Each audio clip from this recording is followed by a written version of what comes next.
Hello सबैजनालाई फेरि पनि स्वागत छ मेरो नयाँ भ्लगमा। आज चाहिँ लामो समयपछि मैले यो भ्लग बनाउँदैछु। आज चाहिँ मङ्सिर 4 गते हामी चाहिँ जाँदैछौँ हाम्रो गाउँदेखि अलि पर रहेको चुनारे भिरमा। सो हामी चाहिँ किन जाँदैछौँ यति बिहानै, अहिले चाहिँ 6 बजे बिहानको है, ठ्याक्कै घाम आएको छ हेर्न सक्नुहुन्छ। सो हामी चाहिँ किन जान लागेको आज बिहान चुनारे भिरमा, त्यो पनि यस्तो जाडोमा होइन, त्यहाँको पन्जा सन्जा लाएर टोपी सोपी लाएर किन जाँदैछौ त भनेर तपाईँहरूले चाहिँ यो भिडियो चाहिँ पुरै हेर्नु होला। हाम्रो चुनारे भिर जाने मोटर बाटो चाहिँ अहिले चाहिँ एकदम नाजुक अवस्थामा रहेको छ गाइज, हेर्न सक्नुहुन्छ। सबै समस्याको हल हामी निकाल्दैछौँ। यो चाहिँ हाम्रो बर्खामा चाहिँ लडेको पहिरोहरू हो। सो हाम्रो चाहिँ यो मोटर बाटो हो, अहिले चाहिँ पहिरो लडेर खालि पैदल यात्रा मात्रै गर्नुपर्ने अवस्थामा आएको छ। सो हामी चाहिँ यो छिटै नै यसको समस्याको समाधान गर्नेछौँ। सो सबैजनालाई भन्नुपर्दा चाहिँ अहिले हाम्रो चुनारे भिर रोल्पा नगरपालिका 2 रेउगामा रहेको चुनारे भिर पर्यटकीय स्थल अहिले जहाँ छ होइन, जुन अवस्थामा ग्रो भइरहेको छ, ग्रो भएको छ। यसको सुरुवात चाहिँ कसरी भयो भन्दाखेरि हामी चाहिँ गोठालो आउट्यौँ होइन, म पनि बाहिरतिर पढ्ने, गाउँघरमा धेरै बसिएन, तर पनि अब बिदाको समयमा होइन घर आउँदाखेरि गोठालो आउँथ्यौँ, बाख्रा चराउन आउँथ्यौँ। त्यो बेला चाहिँ यसो बस्थ्यौँ। हाम्रो चुनारी हुन फेरि यस्तो छ गाइज, बिहान मात्रै अलि हावा चल्दैन, 9-10 बजेदेखि चाहिँ पुरै हावा सिसी हावा चल्न सुरु गर्छ कि। र गर्मीको महिनामा चाहिँ एकदम शीतल हुने भएकोले चाहिँ हामी चाहिँ यो चुनारे भिरको पाखामा बसेर चाहिँ शीतल लिने गर्थ्यौँ होइन। त्यो क्रममा चाहिँ यत्तिकै बस्ने भन्दा पनि हामीले चाहिँ एउटा सानो बाँसको कुर्चीहरू युट्युबमा हेरेर यताउति गुगलमा खोजेर होइन नयाँ तरिकाको कुर्चीहरू रेडी गऱ्यौँ हामी 3-4 जनाले चाहिँ। अनि त्यसपछि बिस्तारै हामी मात्रै नभएर हाम्रो गाउँमा रहेका अरू अन्य युवाहरूलाई पनि हामीले सामेल गरायौँ। अनि सम्पूर्ण हाम्रो युवाहरूलाई एकजुट बनाएर अनि एक दिन चाहिँ यो गरौँ न त, यहाँनिर चाहिँ एउटा पिकनिक टाइपको एउटा सानो चौर बनाइदिउँ न त होइन। अनि त्यसपछि त्योमा चाहिँ टक्क एउटा बगैँचा बनाऊँ न भन्ने चाहिँ हाम्रो सोच आयो होइन। त्यसपछि हामीले चाहिँ अगाडि बढाएको हो। डिटेल रूपमा चाहिँ नजाऊँ होइन, म चाहिँ तपाईँहरूलाई छोटकरीमा भने यही थियो हाम्रो सुरुवाती चुनारे भिर। र अहिलेको चुनारे भिर जो तपाईँले चिन्नुहुन्छ, जो पुरै सारा रोल्पामै चुनारे भिर भनेर पनि अहिले एकदमै फेमस छ होइन। तर पनि हाम्रो चुनारे भिरको अवस्था अहिलेको अवस्था चाहिँ कस्तो छ भनेर चाहिँ म तपाईँहरूलाई देखाउँछु होइन। जो चाहिँ हामी विभिन्न कारणले चाहिँ आफ्नो बेस्ट दिन नसकेको कारणले चाहिँ आजभोलि चुनारे भिर कस्तो भइरहेछ, के कस्तो छ, लठालिङ्ग छ कि एक्टिभ नै छ भनेर म तपाईँहरूलाई देखाउँदैछु होइन। सो अन्तिमसम्म हेरिदिनु होला मेरो भ्लग। अहिले चाहिँ हामी चुनारे भिर पुग्न लागिसक्यौँ गाइस है, पुगिसक्यौँ भनौँ न। यो चाहिँ हाम्रो यता यो धारा कट्यो भने चाहिँ हाम्रो चुनारे भिर सुरु हुन्छ कि, यो पहाडको धारा कट्यो भने चाहिँ चुनारे भिर सुरु हुन्छ। सो चुनारे भिरको बाटो यो चाहिँ मोटर बाटो होइन, पैदल यात्राको लागि मात्रै हो। तर पनि बाइकहरू चाहिँ जान्छ है, बाइकहरू जान्छ। सो यदि तपाईँहरूलाई यदि राम्रो राइडर हुनुहुन्छ भने चाहिँ यो बाटोमा आउन सकिन्छ। सो गाइज हामी चाहिँ अहिले फाइनल्ली चुनारी भिरको पाखोमा आइसक्यौँ है। देख्न सक्नुहुन्छ पुरै घाम लागेको छ उता। माथि माथि कुहिरो लागिरहेको छ हैन।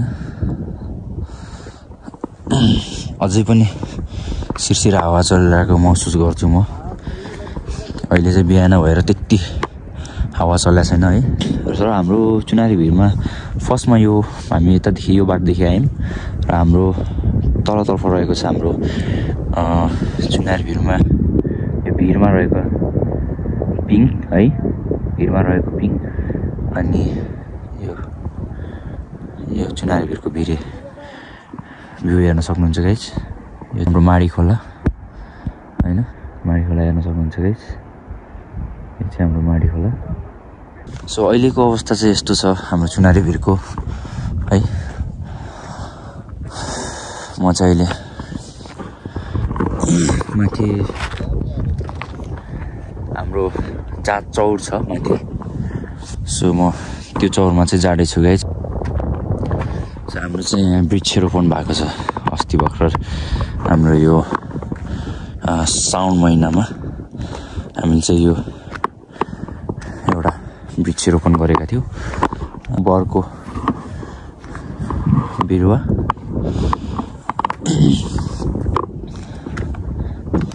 सो कतिपय मान्छेहरूले चाहिँ भन्नुहुन्छ होला चुनारी भिर आजभोलि केही छैन, कसै छैन, एक्टिभै छैन यताउति भनेर भनिराख्नु भएको छ होला। हो, आजभोलि पहिला जतिकै एक्टिभ छैन हाम्रो समिति होइन।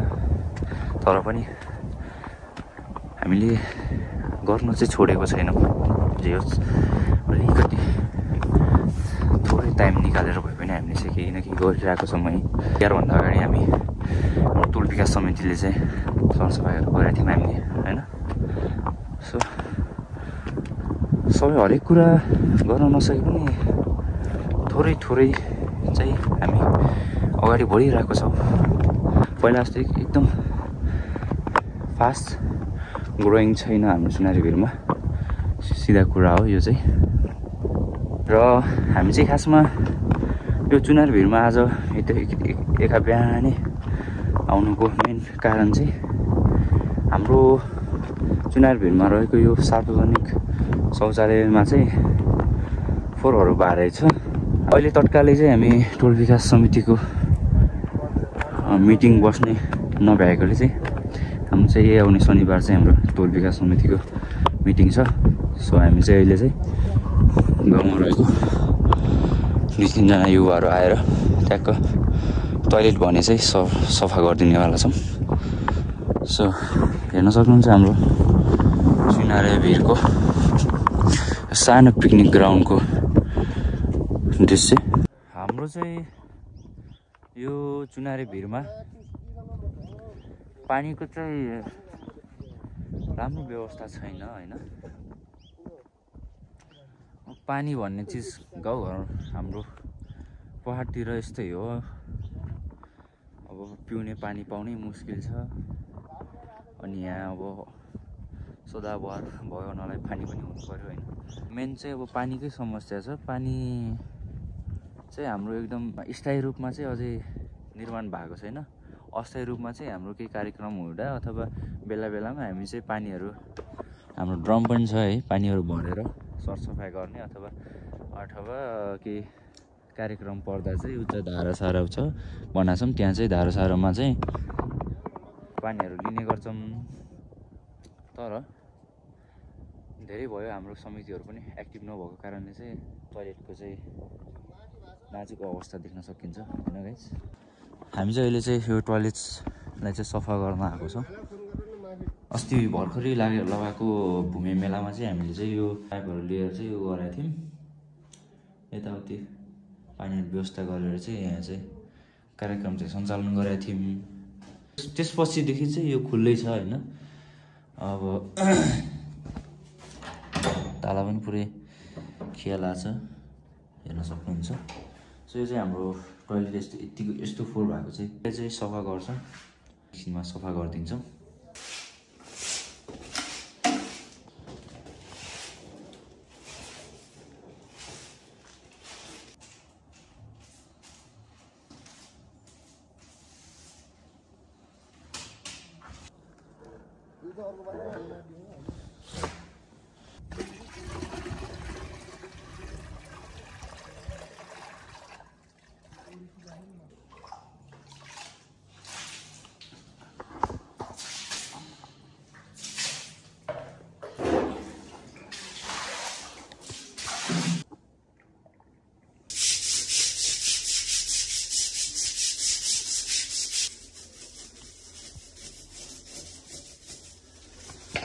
लगायत हाम्रो चुनारे भिरको सार्वजनिक शौचालय पनि हामीले फाइनली सफा गरिसक्यौँ है।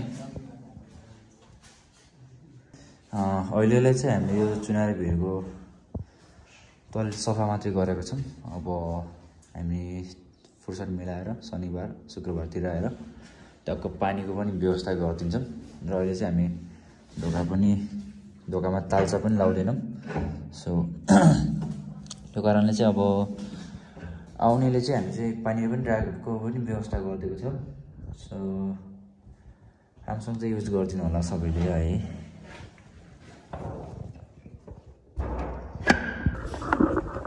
लगाए चाहिँ हामीले चाहिँ फाइनल्ली हाम्रो चुनारी भिरको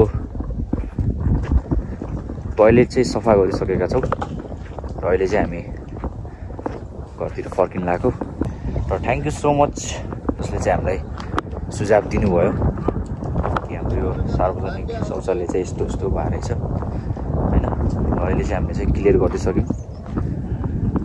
र अझै पनि अन्य केही हाम्रो भाडाहरू छ भने हामीलाई सुझाव दिँदै गर्नु होला। त्यो हामी समस्याको समाधानतर्फ लाग्नेछौँ।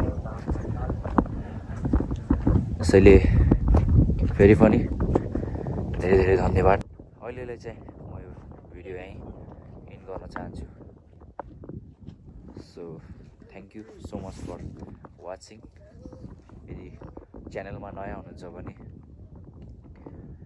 लाइक सब्सक्राइब गर्न नबिर्सिनु होला। Thank you so much for your watching. Okay by.